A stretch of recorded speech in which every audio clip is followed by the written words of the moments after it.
Nako. Nang gumuho ang bahay niyo, honey, natabunan siguro ang sapatos mo. Isukat mo.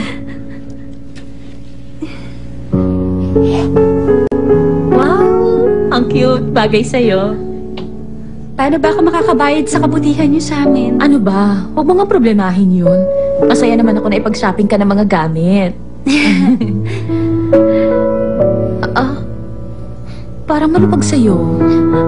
Hindi po, sakto lang po sa paa ko. Gustong-gusto ko po itong sapatos. Thank you, tita. Ay, ang sweet mo naman. Nakakatuwa ka.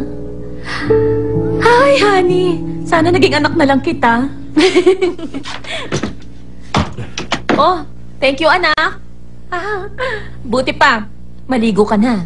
Para naman makatulog ka na maaga. Sige po. Maraming salamat po sa lahat, tita. Bukas na lang ulit. Okay. Good night, tita.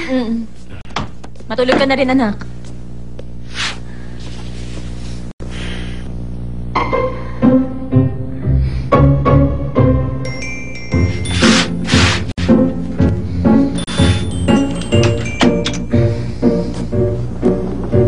Alam mo bang kwarto to ni Carlo?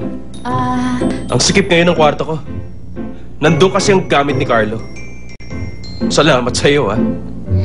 Sorry. If you're sorry, huwag mo na akong guguluhin. Nairita na kasi ako sa'yo.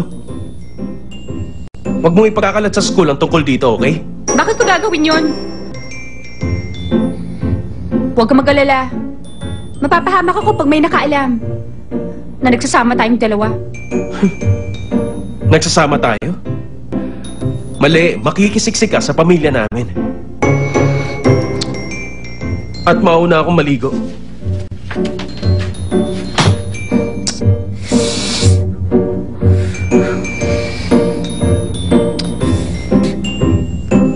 Humanda ka sa akin! 150 million women at ako have tried Pantene.